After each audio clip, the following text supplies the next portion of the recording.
हुआ है। मुख्य आरोपी रवीश उर्फ बसिया घायल है। बुद्धा कॉलोनी थाना क्षेत्र में एनकाउंटर किया गया है। पैर में गोली लगने से रवीश घायल हुआ है।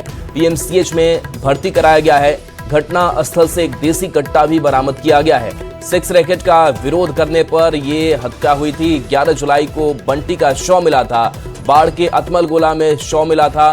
पटना स्टेशन के पास से अगवा किया गया था। तो इस वक्त की बड़ी खबर सामने आ रही है बंटी यादव हत्याकांड से जुड़ी हुई। ये वो तस्वीर आपको दिखा रहे हैं उस स्थल की जहां पर इस हाफ एनकाउंटर की घटना हुई है। बताया जा रहा है कि पुलिस ने दबिश बढ़ाई और मुख्य आरोपी है इस हत्याकांड का आरोपी रवीश उर्फ बसिया, जिसे पुलिस ने गोली मारी है, घायल है और बुद्धा कॉलोनी थाना क्षेत्र में एनकाउंटर किया गया है। और एनकाउंटर की जगह वाली तस्वीर आपको दिखा रहे हैं जहां पर पुलिस जवानों की तैनाती है। तो पुलिस का संदेश साफ है कि अगर आप अपराध करेंगे तो किसी भी कीमत पर बख्शे नहीं जाएंगे। धर्मेंद्र हमारे साथ फोन लाइन पर है। धर्मेंद्र, पुलिस की गोली का शिकार आरोपी रवीश हुआ है। एनकाउंटर को लेकर क्या अपडेट, क्या कुछ हुआ? ये एक बड़ी सफलता है। जिस तरह से बंटी हत्याकांड में रवीश की तलाश जारी थी, रवीश मुख्य आरोपी था और आज जिस तरह से पुलिस को गुप्त सूचना मिली कि रवीश पटना पहुंच रहा है और पुलिस ने जब अपना ट्रेस किया और बुद्धा कॉलोनी थाना अंतर्गत बांस घाट के करीब उसे ट्रेस किया गया। रवीश ने पुलिस पर गोली चलाई और पुलिस ने फिर आत्मरक्षा के कारण गोली चलाई और रवीश को गोली लगी है। फिलहाल रवीश को पीएमसीएच में भर्ती कराया गया है और पुलिस का भी साफ संदेश है कि अपराधी अगर अपराध करेंगे तो वो बचेंगे नहीं। जी बिल्कुल। तो क्या रवीश ने भी गोली चलाई या फिर कुछ ऐसी उसने करतूत की जिस वजह से गोली चलानी पड़ी पुलिस को? पुलिस को देखते ही रवीश ने ही गोली चलाई और वो गोली पुलिस की गाड़ी पे लगी और बाद में फिर पुलिस ने आत्मरक्षा में जवाबी फायरिंग की जिसमें कि रवीश को गोली लगी और फिर रवीश को पीएमसीएच में भर्ती कराया गया। जी और चलिए अमित भी हमारे साथ लाइव जुड़ गए हैं। अमित, जो ग्राउंड से तस्वीरें हम देख पा रहे हैं, पुलिस का भी संदेश साफ है। हालांकि कई सवाल भी बंटी यादव हत्याकांड को लेकर के खड़े हो रहे थे, लेकिन अब शिकंजे में ही नहीं मुख्य आरोपी बल्कि उस पर गोली भी चली है, घायल हुआ है। क्या अपडेट है कार्रवाई को लेकर?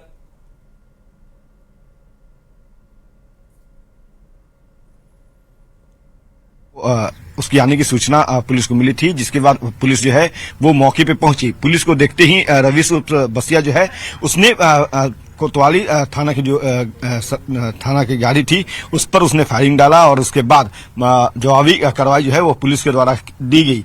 और यहाँ पे जवाबी कार्रवाई में जो है रवीश के दाहिने पैर में गोली लगी है और उसे पीएमसीएच में भर्ती कराया गया है। चूंकि बंटी हत्याकांड के बाद लगातार जो पटना पुलिस है उसकी कार्यशैली पे सवाल खड़े हो रहे थे, लेकिन पुलिस धैर्य से लगातार काम कर रही थी। पुलिस अपने इनपुट जुटा रही थी और उसी का फलाफल ये रहा कि जैसे ही रवीश पटना पहुंचा, पुलिस को इसकी सूचना मिली और पुलिस जो है वो रवीश को गिरफ्तार करना चाहती थी। लेकिन रवीश जो है वो पुलिस को देखते ही फायरिंग किया और जो कोतवाली के जो एसएचओ हैं उनके साथ उनकी दलबल की टीम की थी, बुद्धा कॉलोनी के जो एसएचओ है वो उसे गिरफ्तार करने आए थे। लेकिन जब उसने फायरिंग किया तो पुलिस को जवाबी कार्रवाई करनी पड़ी। पुलिस को भी रवीश पर गोली चलानी पड़ी और इसी गोलीबारी में जो रवीश है उसके दाहिने पैर में गोली लगी है। घायल अवस्था में उसे पीएमसीएच में भर्ती कराया गया है। और यहाँ पे देख सकते हैं कि जो एसएचओ हैं बुद्धा कॉलोनी के, कोतवाली के, दोनों यहाँ मौजूद है। सिटी एसपी भी यहाँ पे है, एएसपी यहाँ पे पहुंची है। थोड़ी देर में एसएसपी पहुंचेंगे। अजय कुमार जी है, इनसे भी हम जानने की कोशिश करते हैं। अजय जी, क्या हुआ था? हमारे सीनियर ऑफिसर आ रहे हैं। नहीं, आपको इनपुट मिली थी, आप यहाँ पहुंचे थे? सीनियर ऑफिसर आ रहे हैं, एसएसपी सर ध्यान देंगे। बिल्कुल। देखिए ये जो है बड़ी अधिकारी के यहाँ आने की बात कर रहे हैं। एसएसपी बस थोड़ी देर में यहाँ पहुंचेंगे। लेकिन घटनास्थल की पूरी तौर पर तस्वीर हम दिखा दे पहले कि ये जो है बिल्कुल कह सकते हैं कि बांस घाट से थोड़े से आगे की ये डियर का इलाका है और यहीं पे रवीश जो है वो छुपा हुआ था। और फिर इस बात की जानकारी सूचना पुलिस को मिली। पुलिस यहाँ जैसे ही आई है, देख सकते हैं यहाँ घटनास्थल से, जो घटनास्थल है जहाँ पे रवीश को गोली लगी, यहाँ से पुलिस की गाड़ी की जो दूरी है वो भी हम बता दें कि यहाँ से पुलिस की गाड़ी की दूरी जो है वो लगभग कह सकते हैं कि 30 कदम जो है वो पुलिस की गाड़ी की दूरी है, डिस्टेंस है। और यहाँ देखिए ये कोतवाली का ये गाड़ी है जहां पे रवीश ने पहली गोली चलाई और गोली जो है वो फ्रंट के नीचे, बोनट के नीचे जो है वो यहाँ पे लगी है और इसे जो है एग्जिबिट यहाँ से लिया गया है। फोरेंसिक की टीम यहाँ पहुंची है और साक्ष्य संकलन का काम जो है वो किया गया है। तो जब पुलिस पर कोतवाली थाने की गाड़ी पे ये हमला किया रवीश बसिया ने, तो पुलिस को जैसा हमने पहले बताया कि जवाबी कार्रवाई करनी पड़ी और महज कह सकते हैं कि 30 कदम की दूरी पर ये जो है जवाबी कार्रवाई किया गया। इनकाउंटर जो है वो किया गया, मुठभेड़ हुआ पुलिस के साथ रवीश का और जवाबी कार्रवाई में पुलिस ने जो है रवीश के दाहिने पैर में जो है वो गोली चलाई। गोली रवीश के दाहिने पैर में लगी है। इलाज जो है वो पीएमसीएच में चल रहा है। सिटी एसपी यहाँ पर मौजूद हैं दल बल के साथ। जो है एसएसपी थोड़ी देर में यहाँ पे पहुंचेंगे और पूरे तौर पे जो आधिकारिक बयान है वो एसएसपी के द्वारा ही दिया जाएगा। लेकिन सबसे बड़ी बात है कि जब से बंटी का अपहरण हुआ था और उसके बाद से लगातार पुलिस की कार्यशैली पर सवाल खड़े किए जा रहे थे। कोतवाली थाने के जो एसएचओ हैं उनके कार्यशैली पर सवाल खड़े किए जा रहे थे। लेकिन जैसा कि सिटी एसपी ने कहा है कि ये लगातार इनपुट जुटाए जा रहे थे। आईजी पटना जो है वो खुद जितेंद्र सिंह राणा जो है वो इस पूरे घटनाक्रम का जो है वो मॉनिटरिंग कर रहे थे। उनके दिशा निर्देश में पुलिस टीम जो है वो काम कर रही थी। सूचना संकलन लगातार किया जा रहा था और उसका कह सकते हैं कि बेहतर फलाफल मिला है। रवीश जो है वो अब पुलिस के कह सकते हैं कि गिरफ्त में है, इलाजरत है पीएमसीएच में और आगे कई घटना उसने पहले कर चुका है।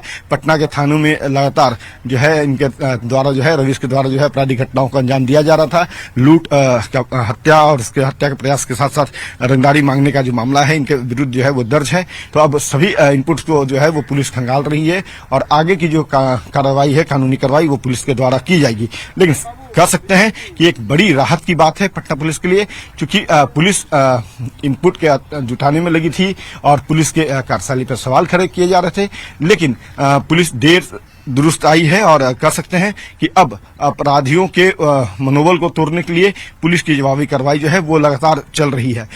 जैसे ही यहाँ पे एसएसपी आएंगे उनसे बात भी करेंगे। लेकिन यहाँ एक बार फिर से हम घटनास्थल के तस्वीर को दिखा दे कि ये देखिए घटनास्थल से लेकर के यहाँ पुलिस की गाड़ी जहाँ पे गोली चली है इसकी दूरी जो है वो 30 कदम है। सिटी एसपी हैं, उनसे भी हम बात करने का कोशिश करते हैं क्योंकि वो अपने गाड़ी में अभी इंतजार कर रही है एसएसपी की, तो उनके तरफ हम बढ़ रहे हैं। देखते हैं, सिटी एसपी से बात करने की कोशिश करते हैं। पूरी पटना पुलिस की टीम जो है यहाँ पे पहुंची हुई है। बुद्धा कॉलोनी और कोतवाली थाना, चूंकि ये जुडिक्शन जो है वो बुद्धा कॉलोनी थाना क्षेत्र का है, तो जाहिर सी बात है कि बुद्धा कॉलोनी की पुलिस को जो है इनपुट देने थे, उनको साथ में लेना था और दोनों ही थाने की पुलिस, कोतवाली और बुद्धा कॉलोनी की थाने की पुलिस जो है वो यहाँ पे पहुंची है और अब यहाँ पे जो है आगे की जो कानूनी कार्रवाई है वो किया जा रहा है।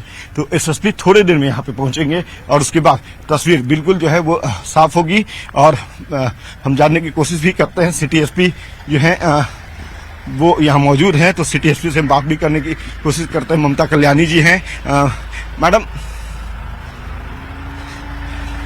देखिए, बिल्कुल यहाँ ममता कल्याणी है, सिटी एसपी। मैम, यहाँ पे जो घटना हुआ, मुठभेड़ हुई, आखिर पुलिस को जवाबी कार्रवाई करनी पड़ी चूंकि पुलिस पे हमला किया था, रवीश ने हमला किया था। पहले बंद करिए ना। जी नहीं, जी बिल्कुल। देखिए यहाँ पे लगातार इनपुट जुटा रही थी और टीम को लीड कर रही थी ममता कल्याणी।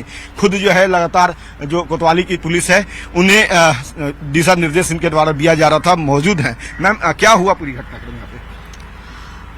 हमारी पुलिस को खबर मिली, कोतवाली थाना को खबर मिली कि एक व्यक्ति अजीब हरकत कर रहा है और उसके साथ हथियार भी है। इस सूचना पे हमारी पुलिस आई तो पुलिस को देखते ही उस व्यक्ति ने हमला किया। पुलिस ने भी आत्म सुरक्षार्थ फायरिंग की, जिससे उनके पैर में गोली लगी और जब फिर उनकी पहचान की गई तो पता चला कि वो बंटी हत्याकांड के मुख्य कल्प्रिट बंटी जी हैं। रवीश काट दीजिए ना। बिल्कुल। देखिए यहाँ पे पुलिस जो है वो पूरे तौर पे मौजूद है। एसएसपी खुद नेतृत्व जो है सिटी एसपी कर रही थी टीम को और इनके ही कह सकते हैं कि नेतृत्व में ये पूरी ऑपरेशन जो है वो किया गया है। एसएसपी हालांकि आएंगे, वो भी घटनास्थल का निरीक्षण करेंगे। पूरे तौर पे जानकारी इन्होंने दी है एसएसपी को। एक बार फिर से बात करते हैं। मैम, रवीश के विरुद्ध जो है कई आपराधिक मामले पूर्व में भी दर्ज है। जी दर्ज है। जक्कनपुर थाना और कहाँ कहाँ मतलब उसकी जानकारी जुटाई जा रही है? जी जानकारी जुटाई जा रही है और पहले भी शराब धंधे और देह व्यापार में जुड़े हुए हैं और इनका एक गैंग है जो कि पट्टा जंक्शन के आसपास काफी इनकी एक्टिविटी देखी जाती है। तो पुलिस ने उसे गिरफ्तार करने का पहले प्रयास किया। पुलिस पे पहला गोली रवीश की तरफ से चलाई गई थी।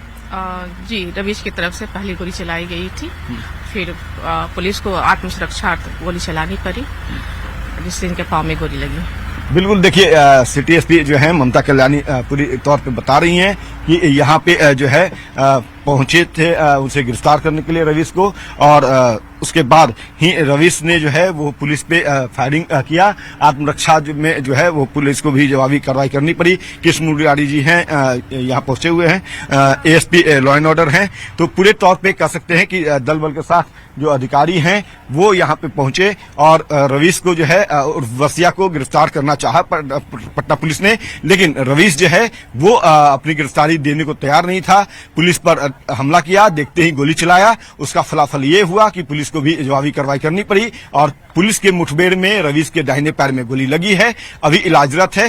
पुलिस उसके आपराधिक इतिहास को भी खंगाल रही है। वैसे तो दर्जनों जो मामले हैं उसके विरुद्ध दर्ज हैं, हत्या, लूट, रंगदारी से जुड़े हुए जो है दर्जनों मामले दर्ज हैं, और इसके अलावा और भी उसके क्या गुनाह हैं उसकी सूची जो है पटना पुलिस की तरफ से तैयार की जा रही है। तो कहीं न कहीं कह सकते हैं कि पटना पुलिस का ये जवाबी कार्रवाई जो है वो ये अब बता रहा है कि पटना पुलिस जो है वो अपराधियों को से समझौता करने को तैयार नहीं है, चूंकि लगातार मुख्यमंत्री का यह दिशा निर्देश रहा है कि आप अपराधियों से समझौता नहीं कीजिए। अपराधी अगर अपराध के रास्ते से अलग नहीं होते हैं, गुनाह करना खत्म नहीं करते हैं, तो उनके साथ उन्हीं के भाषा में जो है वो बर्ताव कीजिए, उनके भाषा में ही जवाब दीजिए। और आज वो तस्वीर यहाँ एक बार फिर से देखने को मिली, चूंकि ऑपरेशन लंगड़ा लगातार पटना में बिहार में जो है वो चलाया जा रहा है, और एक बार फिर से यहाँ पे ऑपरेशन लंगड़ा की एक तस्वीर जो है वो देखने को मिली है। रवीश उर्फ बसिया जो है उसके दाहिने पैर में गोली लगी है। फिलहाल इलाजरत है पीएमसीएच में,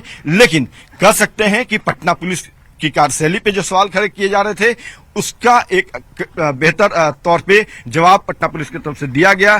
पहले इस जो बंटी अपहरण उर्फ अपहरण के बाद हत्या का जो मामला था उस मामले में 4 पुलिसकर्मियों को निलंबित किया, और उसके बाद ये दूसरी जो कार्रवाई है वो मुठभेड़ की देखने के लिए सामने आई है। जी।